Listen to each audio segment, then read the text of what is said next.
Welcome to Malayalees kitchen. അപ്പോൾ ഇന്ന് നല്ല വ്യത്യസ്തമായൊരു വിഭവമാണ്. എന്നും പുതുമയാർന്ന നല്ല വ്യത്യസ്തമായ വിഭവങ്ങളുമായിട്ടാണ് മലയാളീസ് കിച്ചൻ നിങ്ങൾക്ക് മുന്നിൽ വരുന്നത്. ഈ ചാനൽ ഇതുവരെ നിങ്ങൾ സബ്സ്ക്രൈബ് ചെയ്തില്ലെങ്കിൽ തീർച്ചയായിട്ടും സബ്സ്ക്രൈബ് ചെയ്യുക. അതുപോലെ ഇടുന്ന വീഡിയോ നിങ്ങൾക്ക് ഇഷ്ടമായെങ്കിൽ ലൈക്ക് ചെയ്യുക, ഷെയർ ചെയ്യുക. നിങ്ങളുടെ ഫ്രണ്ട്സിലൂടെ ഈ വീഡിയോസുകളൊക്കെ എത്തട്ടെ. അപ്പോൾ ഇന്നത്തെ എന്താണ് നല്ലൊരു ഡിഷാണ്, നമുക്കൊന്ന് കാണാം. Hi friends, welcome to Malayalees kitchen. ഞാൻ ഉമാകൃഷ്ണൻ.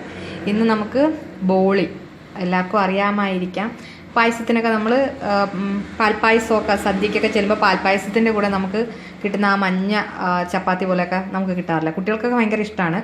അപ്പം അത് ബോളി നമുക്ക് തയ്യാറാക്കാം.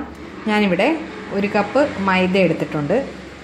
അപ്പോൾ 1 കപ്പ് മൈദയ്ക്ക് ഞാൻ 1 കപ്പ് കടല ഞാൻ എടുത്തിട്ടുണ്ട്.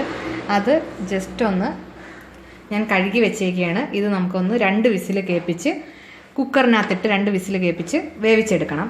അപ്പോൾ ഇതിപ്പോൾ ഞാൻ ആദ്യം ഈ മൈദയൊന്ന് കുഴച്ചെടുക്കണം. നമുക്ക് ചപ്പാത്തിക്ക് കുഴയ്ക്കുന്ന പരുവത്തിൽ നമ്മൾ കുഴയ്ക്കുക. ഇതിൽ നമുക്കിപ്പം കുഴയ്ക്കാനായിട്ട് ആദ്യം കുറച്ച് ഉപ്പ്, ഇത് മധുരമുള്ളൊരു ഡിഷാണ് എങ്കിലും നമ്മുടെ ഈ മൈദയുടെ ബാറ്ററിൽ ചെറിയൊരു ഉപ്പും അതിൻ്റേതായിട്ടുള്ള രീതിയിൽ തന്നെ ടേസ്റ്റ് ബാലൻസ് ചെയ്യാനായിട്ട് കുറച്ച് ഷുഗറും പഞ്ചസാര. അതുപോലെ ബോളിക്ക് നിങ്ങൾക്കറിയാം, ബോളിയുടെ കളറ് ഒരു യെല്ലോയാണ്. അപ്പോൾ അതിന് നമുക്ക് വളരെ കുറച്ച് മഞ്ഞൾപ്പൊടിയും കൂടെ ഇട്ട് കൊടുക്കാം. അപ്പോൾ ഒരു 1/4 ടീസ്പൂണോളം മഞ്ഞൾപ്പൊടിയും കൂടി ഇട്ടിട്ടുണ്ട്. ഇത് ഇത്രയും കൂടി ചേർത്ത് നമുക്ക് നന്നായിട്ടൊന്ന് കുഴച്ച് ചപ്പാത്തിയുടെ പരുവത്തിന് കുഴച്ചെടുക്കാം. ഏകദേശം ഞാൻ ഈ ഒരു പരുവത്തിൽ ഞാൻ കുഴച്ചിട്ടുണ്ട്. ഇനി നമുക്കിതിലേക്ക് കുറച്ച് ഓയിൽ, ഒരു 2 മുതൽ 3, 4 ടേബിൾ സ്പൂണോളം നമുക്ക് ഓയിൽ ഒന്ന് ഒഴിച്ച് കൊടുക്കണം. കാര്യം ഇതിപ്പോൾ ഞാൻ ഓയിലാണ് യൂസ് ചെയ്തേക്കുന്നത്. നല്ലെണ്ണ എന്ന് വെച്ച് കഴിഞ്ഞാൽ പിന്നെ എള്ളെണ്ണ, നല്ലെണ്ണ എന്നൊക്കെ പറയുമ്പം അത് ഒഴിച്ച് കൊടുക്കുകയാണെങ്കിൽ അതായിരിക്കും കുറച്ചും കൂടി നല്ലത്. ഇതിപ്പോൾ നമുക്ക് ഈ ഓയിലിൽ ജസ്റ്റ് ഒന്ന് ഇതുപോലെ മുക്കി വെക്കണം. മുക്കി വെച്ചിട്ട് ഈ ഓയിലിൽ വേണം ഇത് കുറച്ച് ഒരു 2 മണിക്കൂറോളം നമ്മൾക്ക് ഇത് റെസ്റ്റ് ചെയ്യാനായിട്ട്. ഈ ഓയിൽ ജസ്റ്റ് ഇതിനുള്ളിലേക്ക് നന്നായിട്ട് പിടിക്കുകയും വേണം. അതിന് നമുക്ക് ഈ ഓയിലിൽ തന്നെ ഒന്ന് മുക്കി വയ്ക്കാം. ഞാൻ ഏകദേശം ഒരു 4 ടേബിൾ സ്പൂണോളം ഓയിൽ ഒഴിച്ചിട്ടുണ്ട്. ഇതെന്തായാലും ഇത് ആവശ്യത്തിനുള്ളതേ ഈ നമ്മുടെ ഈ മൈദയുടെ ഈ ഒരു കൂട്ട് എടുക്കത്തുള്ളൂ. അതിനുശേഷം ഈ ഓയിൽ നമുക്കിങ്ങനെ തന്നെ മാറ്റാവുന്നതാണ്. അപ്പോൾ ഇത് ഇങ്ങനെ ഓയിലിൽ എന്തായാലും ഒന്ന് മുങ്ങി കിടക്കട്ടെ. നമുക്കൊരു 2 മണിക്കൂർ കഴിഞ്ഞിട്ട് ഇതിനകത്തുള്ള ആ ഫില്ലിങ്ങിന് ആവശ്യമായിട്ടുള്ള കടല ഞാനിവിടെ എടുത്ത് വെച്ചിട്ടുണ്ട്. ഇത് കുക്കറിൽ ഒരു 2 വിസിൽ കേൾപ്പിച്ചിട്ട് നമുക്ക് നന്നായിട്ട് വേവിച്ചെടുക്കാം. ഞാൻ കടല വേവിച്ചെടുത്തിട്ടുണ്ട്. അപ്പോൾ ഇത് ജസ്റ്റ് ഒന്ന് ഏകദേശം നന്നായിട്ട് വെന്ത് വന്നതാണ്. ഇത് ഞാനിവിടെ ഒരു പാൻ വെച്ചിട്ടുണ്ട്. ഇതിലേക്ക് ഇട്ട് കൊടുക്കാം. ഒന്ന് വേവ് ഇതിപ്പോൾ ഉടച്ചെടുക്കണം. നമുക്ക് വേണമെങ്കിൽ ഇതൊന്ന് മിക്സിയിലിട്ട് ജസ്റ്റ് ഒന്ന് ക്രഷ് ചെയ്തിട്ട് ഒന്ന് കറക്കിയിട്ട് വേണമെങ്കിൽ ഇടാം. അതല്ല നമുക്ക് ത്രൂ ഔട്ട് ഇതിലേക്ക് ഇടാം. അപ്പോൾ ഞാനിതിലേക്ക് മൊത്തം ഇടുകയാണ്. എന്നിട്ടിത് നമുക്ക് സ്പൂൺ കൊണ്ട് വെച്ചിട്ട് തന്നെ നമുക്ക് നന്നായിട്ടൊന്ന് പ്രസ് ചെയ്ത് കൊടുക്കാം. അപ്പോൾ നന്നായിട്ട് ഇതെല്ലാം നമുക്കൊന്ന് ഉടച്ചെടുക്കാം. അപ്പോൾ ഏകദേശം നന്നായിട്ടെല്ലാം ഒന്ന് ഉടച്ചെടുത്തിട്ടുണ്ട്. ഞാൻ കുറച്ചും കൂടിയൊക്കെ ഉണ്ട്. ഇതിലേക്ക് നമുക്ക് പഞ്ചസാര ചേർത്ത് കൊടുക്കാം. ഏകദേശം ഒരു 4 ടേബിൾ സ്പൂണോളം പഞ്ചസാര ഞാനിപ്പം ചേർക്കുന്നുണ്ട്. 4-5 ടേബിൾ സ്പൂൺ വരെ ചേർക്കാം. അല്ലെങ്കിൽ ഒരു 100 ഗ്രാമോളം പഞ്ചസാര. നിങ്ങൾക്ക് ഞാൻ 1 കപ്പ് കടലമാവിന് 100 ഗ്രാമോളം പഞ്ചസാര തന്നെ എടുക്കാം. ഇതിനെ ഒന്ന് കുറുകി വരണം. ഈ പഞ്ചസാര ഒന്ന് അലിഞ്ഞിട്ട് അതൊന്ന് മെൽറ്റായി നന്നായിട്ട് ഈ കടലയുടെ മിക്സുമായിട്ട് യോജിച്ച് വരണം. അപ്പോൾ അത് ഇപ്പോൾ ഇനി ഇതങ്ങ് ലൂസാവും. ആ കുറുകി വരുന്നത് വരെ നമുക്കൊന്ന് വെയിറ്റ് ചെയ്യാം. മധുരം നിങ്ങൾ ഒന്ന് ചെക്ക് ചെയ്തതിന് ശേഷം വേണമെങ്കിൽ കുറച്ചുകൂടി ചേർക്കുക. നിങ്ങൾ ചേർക്കുന്ന പഞ്ചസാര അല്ലെങ്കിൽ മധുരത്തിൽ നിന്നും കുറച്ചും കൂടി വേണമെന്നുണ്ടെങ്കിൽ കുറച്ചുകൂടി നിങ്ങൾക്ക് ചേർത്ത് കൊടുക്കുക.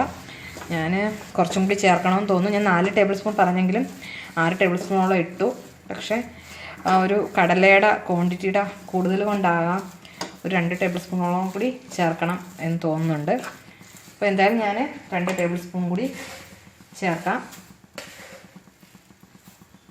ഇനി ഇത് നന്നായിട്ട് ഒന്ന് മെൽറ്റായി കുറുകി ഇപ്പോൾ ഇത് ഒന്ന് ലൂസായി വരാൻ തുടങ്ങിയിട്ടുണ്ട്.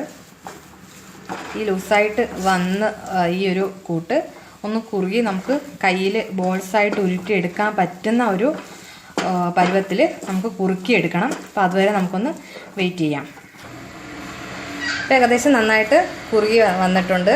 ഇതുപോലെ നമുക്ക് പാനിൽ നിന്നും വിട്ട് വരുന്ന ആ ഒരു പരുവം. അതുപോലെ ഇതിനി അങ്ങ് തണുക്കുമ്പോൾ നല്ലതായിട്ട് നമുക്ക് ഉരുട്ടിയെടുക്കാനുള്ള ഒരു പരുവത്തിന് കിട്ടും. അപ്പോൾ ഇനിയിപ്പോൾ നമുക്ക് ഇതിൻ്റെ തീ ഓഫ് ചെയ്തിട്ട് ഇത് ഒന്ന് തണുക്കുന്നത് വരെ വെയിറ്റ് ചെയ്യാം.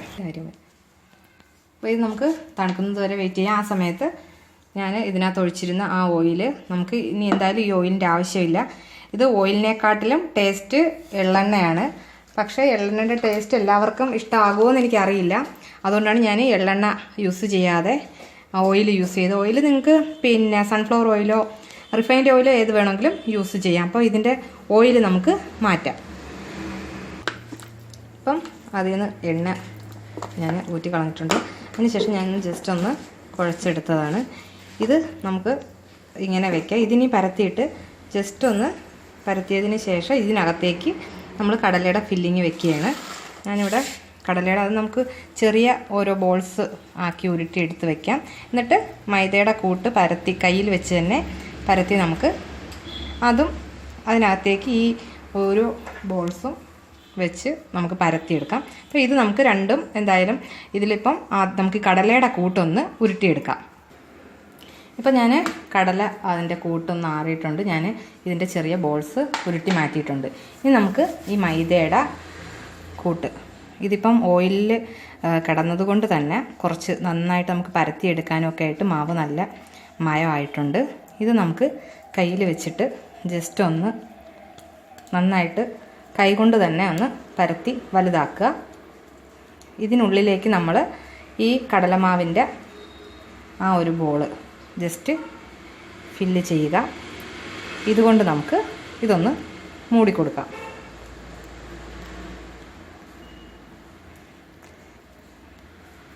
നമുക്കിത് ഇതുപോലെ ഓരോ ബോളും തയ്യാറാക്കാം. ഇതുപോലെ ഫില്ല് ചെയ്ത് നമുക്ക് ബാക്കിയുള്ള ആ ഒരു കടലയുടെ ബോളും ഇതുപോലെ മൈദയുടെ ഇതിൽ നിന്നും എടുത്തിട്ട് നമുക്ക് പരത്തി ഇതിനുള്ളിലേക്ക് കടലയുടെ ബോൾ വെച്ചിട്ട് നമുക്ക് ഇതെല്ലാം തന്നെ ഒന്ന് ഫില്ല് ചെയ്തെടുക്കാം. ഉരുട്ടി അതിനകത്ത് കടലയുടെ ആ കൂട്ടും കൂടി വെച്ച് ഫിക്സ് ചെയ്ത് വെച്ചതാണ്. അപ്പോൾ ഇതിൽ നമുക്ക് കുറച്ച് പൊടിയിട്ട് ഇതൊന്ന് ചപ്പാത്തിക്ക് പരത്തുന്നത് പോലെ നമുക്കൊന്ന് പരത്തിയെടുക്കാം. നമ്മൾ കുറച്ച് സോഫ്റ്റായിട്ട് പരത്തുക, അധികം ബലം കൊടുക്കാതെ പരത്തിയെടുക്കുക. കാര്യം നമ്മളുടെ കടലയുടെ ആ ഫില്ലിങ് പുറത്ത് വരാതിരിക്കാനായിട്ട് നമ്മളൊന്ന് ശ്രദ്ധിക്കണം. ഇതുപോലെ നമുക്ക് നൈസായിട്ട് പരത്തിയെടുക്കാം. ഏകദേശം ഞാനൊന്ന് പരത്തിയെടുത്തിട്ടുണ്ട്. ഞാനിവിടെ തവ ചൂടാക്കാൻ വെച്ചിട്ടുണ്ട്. അതിൽ കുറച്ച് ഓയിൽ ഒഴിച്ചിട്ടുണ്ട്. നമുക്കിത് രണ്ട് സൈഡും തിരിച്ചും മറിച്ചു വിട്ട് ഒന്ന് മൂപ്പിച്ചെടുക്കാം. രണ്ട് സൈഡും തിരിച്ചും മറിച്ചു വിട്ടിട്ട് നമ്മളൊന്ന് ചൂടാക്കിയിട്ടുണ്ട്. ഇതിനെ നമുക്ക് ഇതുപോലെ ബാക്കിയുള്ള ബോൾസ് കൂടി പരത്തി നമുക്ക് ചുട്ടെടുക്കാം. ഓക്കെ, അപ്പോൾ ബോളി എല്ലാം തന്നെ റെഡി ആയിട്ടുണ്ട്. എല്ലാവരും ഇത് ട്രൈ ചെയ്ത് നോക്കുക. നമ്മൾ പുറത്തുനിന്ന് വാങ്ങിക്കുന്നതല്ലാതെ നമുക്ക് വീട്ടിൽ തന്നെ ഇതുപോലെ സ്വീറ്റായിട്ട് ബോളിയൊക്കെ തയ്യാറാക്കാം. അപ്പോൾ ഇത്ര ഈസി ആയിട്ടെന്ന് പറയുമ്പോഴത്തേനും നമുക്ക് ആ പരത്തി എടുക്കാൻ കുറച്ച് 2-3 തവണ നിങ്ങൾ ട്രൈ ചെയ്താൽ മാത്രമേ പെർഫെക്റ്റ് ആയിട്ട് നമുക്ക് ബോളി പരത്തിയെടുക്കാൻ കഴിയുള്ളൂ. അപ്പം അത് ആഴ്ചയിൽ എന്നൊന്നുമില്ല എങ്കിലും വല്ലപ്പോഴും നിങ്ങൾ ഇതുപോലെ ബോളി വീട്ടിൽ തയ്യാറാക്കി നോക്കുക. ഇപ്പോൾ എല്ലാവർക്കും ഇപ്പോൾ ഇതെങ്ങനെയാണ് തയ്യാറാക്കുന്നതെന്ന് മനസ്സിലായി കാണും.